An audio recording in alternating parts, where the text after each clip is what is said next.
Have you ever felt like a failure? Have you ever given something your best shot and completely failed? Today we're going to look at Mark chapter 9, where Jesus meets with his disciples in a moment of failure and encourages them to seek God.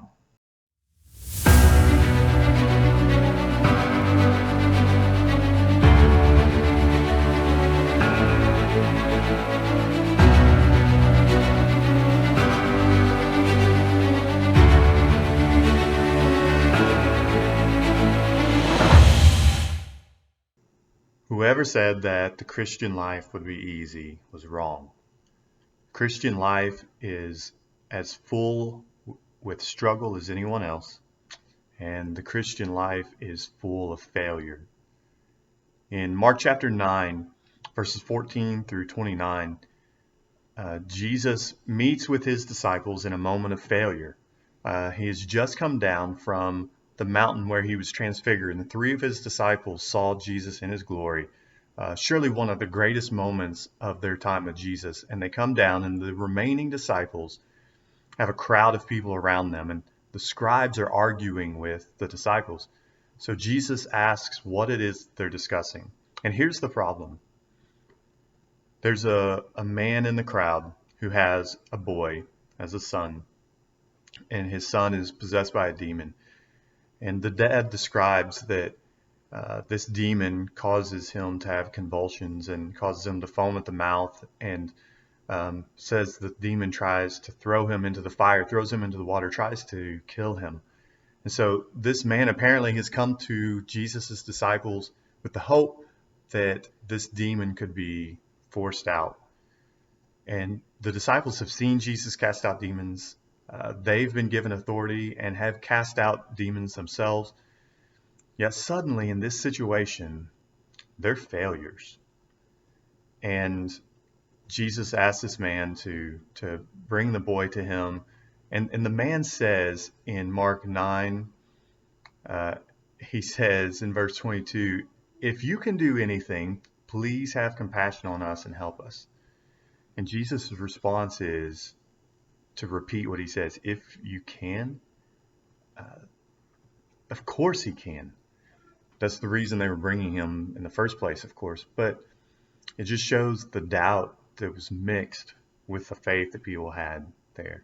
And this father recognizes that he did have doubts, but he still believed that Jesus could heal his son. And he asked Jesus, he said, "I do believe, and help my unbelief." So Jesus casts out this demon. But the end of the verses, in verse 28, at the end of this story, it says, "When he entered the house, his disciples asked him privately, 'Why could we not cast it out?'"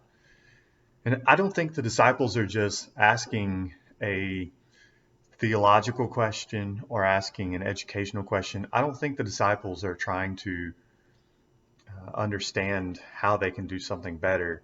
I think the disciples are expressing their frustration.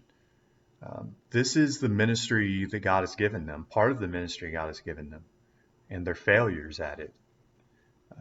They have this crowd of people as Jesus walks up that is fighting with them and arguing with them as they try to carry out their ministry. They're surely trying to do their best, but they're failures. How often is it that we try to live our lives faithfully for God? We try to carry out the ministry that God has given us, carry out the service that God has given us, help people in the way that God wants us to help people, and then we fail. And I'm sure that many of us can relate to the frustration that the disciples have in this moment as they ask Jesus, essentially, why did we fail?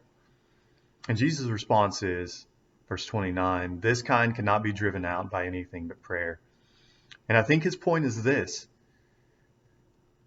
they, as humans, as opposed to Jesus, who is divine, there's some things that they cannot do. And the reality is, in whatever context God has placed you, in whatever context God places me, there are things that we cannot do. And there are failures that we have. And there are things that people will say of you that you're a failure of. And there are things that you will say to yourself that you're a failure of. And the reality is we do fail often. But I think Jesus' point is that failure is expected when we're serving God, but rather than accepting the failure, and even more than that, rather than beating ourselves up for the failure, we should turn to God. I read once that prayer is faith turned to God.